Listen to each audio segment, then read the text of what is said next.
Bonjour à toutes et à tous. Merci de nous retrouver. Il s'agit aujourd'hui de parler du sourcing. Nombreux d'entre vous se posent question sur ce sujet-là. En tout cas, ils ont des problèmes avec le sourcing et je vais essayer de vous donner quelques clés. D'abord, le sourcing, à quoi ça sert? Le sourcing, ça sert à avoir une masse de candidats critiques qui permet la comparaison. Je vais vous reprendre l'adage que je cite toujours. Pour bien acheter, il faut comparer, et pour bien recruter, il faut beaucoup comparer. Donc c'est quoi le ratio? Déjà, pour commencer, le ratio, c'est pour un candidat recruté, il faut que l'entreprise envoie au moins 3, mais moi, pour en proposer 3, j'en rencontre 30, et pour en rencontrer 30, j'en contacte entre 200 et 300. Voilà, c'est ça la clé. La clé, c'est de sourcer un maximum, d'aller piocher partout pour essayer de faire remonter le maximum de candidats potentiels. Cette démarche est très proactive. On ne passe pas une annonce et on attend qu'on nous y réponde.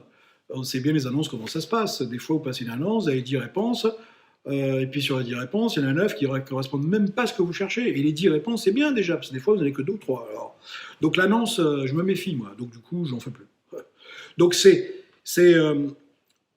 Donc je suis très proactif là-dessus. Quand je dis je, c'est avec chaque fois une personne qui est associée. J'ai toujours une personne qui est avec moi, parce que le sourcing, c'est vraiment un très lourd travail.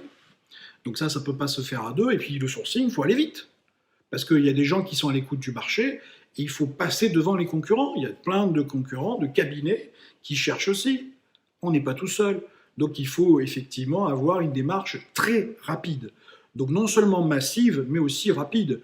J'ai aussi des clients à qui je proposais les candidats, puis qui les contactaient au bout d'un mois. Ça ne le fait pas. Il faut les contacter très vite. Donc quand on cherche quelqu'un, non seulement il faut avoir une démarche très massive, mais aussi très rapide. C'est ça qui fait la qualité du sourcing. Alors, par quel biais? Alors évidemment, ça c'est la question. Alors Serge, est-ce que tu peux nous dire comment, par quel biais tu vas chercher? Alors, je ne vous le dirai pas, ça. Hein, d'accord, il faut être très clair. Ça, c'est des secrets de fabrication. Vous ne les donnez pas à vos clients. Ben moi, c'est pareil. Ceux-là, je ne les donne pas. Mais je vais vous donner quand même certaines clés. Ce que je peux vous dire, c'est qu'on utilise tout ce qu'on a à notre disposition. C'est quoi tout?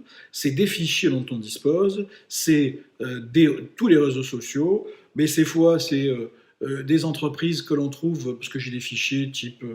enfin bref, des fichiers, et qui vont nous permettre, en fait, de sélectionner des tas de concurrents, en fait, et avec ces tas de concurrents, on va les approcher. On va les approcher par écrit, si on peut le faire par écrit, c'est facile. Sinon, on va les appeler. On va se faire passer pour des clients, des fournisseurs. Hein, il nous est arrivé, pour des matériels agricoles, nous faire passer pour un agriculteur qui avait un tracteur en panne, et puis on essayait de savoir comment on pouvait nous aider. Alors un coup il était rouge, un coup il était bleu, un coup il était vert. Voilà. Ça nous permettait de rentrer en contact avec des ateliers, avec des techniciens, avec des chefs d'atelier, et comme tombait bien, c'est les personnes qu'on recrutait. Donc voilà, donc c'est un exemple, mais ça nous permet de rentrer en contact. Donc d'abord, cette démarche proactive est essentielle, et elle est massive et rapide. Voilà, c'est ça qu'il faut retenir, c'est qu'en sourcing, c'est massif et rapide, et ça passe, on utilise tout ce que l'on peut utiliser. Donc on sait ce qu'on cherche, on a un sourcing rapide, et après, qu'est-ce qu'on fait? Après, il y a d'abord le premier contact. Le premier contact, c'est un très rapide, mais très sélectif. Quelques critères, 3 en fait. 3 critères, le salaire, le lieu géographique et les compétences clés.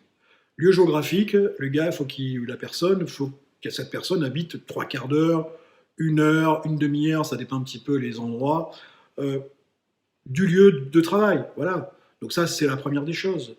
Et puis si elle peut pas, si elle est plus loin, est-ce qu'elle est capable de déménager? Si la réponse est oui, alors ok. Deuxièmement, le salaire. Si on cherche quelqu'un entre 50 et 60 000 euros, si la personne nous dit je veux 150 000 euros, on sait bien que ça ne va pas le faire. Donc on est là, on va l'écarter. Et puis troisième critère, les compétences clés. Soit on a un petit questionnaire, soit alors on sonde sur 2-3 compétences. Et si les compétences clés sont remplies, effectivement, ça veut dire que la personne passe ce cap. Ça peut être ami. Et là ensuite, d'autres entretiens. Donc vous voyez, le sourcing, c'est ça en fait. C'est à la fois on sait ce qu'on cherche.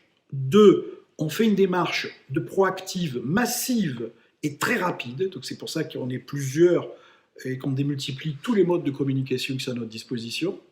Et ensuite, une sélection stricte sur des points clés. Et là, ensuite, on peut commencer notre vraie sélection sur une base qui est propre Et là, sur cette base propre, les candidats, ça veut dire que les candidats sur lesquels on va travailler, ce sont des candidats qui matchent en termes de lieu géographique, qui matchent en termes de compétences, qui matchent en termes de rémunération. Donc, dans l'absolu, ils pourraient faire l'affaire, mais non. C'est là que commence le travail de sélection et de tri. Voilà. Alors, ok, c'est rapide.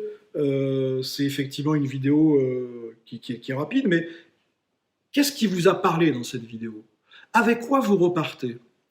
Et puis moi, j'ai une petite question. Sur les recrutements que vous avez fait jadis, est-ce que vous avez adapté cette mode de fonctionnement? Et est-ce que ça vous aurait aidé? Alors évidemment, je vais conclure sur un truc, hein, c'est que si vous avez un trou dans votre organigramme et que vous avez un CV et que vous vous dites ça va matcher, ça, c'est pas du recrutement. Voilà. C'est de la roulette russe et vous faites prendre des risques inconsidérés à vous et à votre entreprise, aussi bien vis-à-vis de vos ressources humaines, parce que vous pouvez casser votre équipe, qu'au niveau économique, parce que ça peut vous coûter très très cher, bien évidemment. Voilà. Donc ça, c'est le truc à bannir. C'est pas du sourcing, hein, on est bien d'accord. Voilà. Donc, merci de m'avoir écouté. Donc, si ça vous a plu, likez. Si ça vous a plu, vous vous abonnez.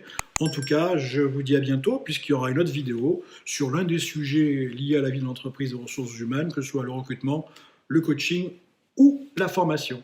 Merci et à très bientôt. Au revoir.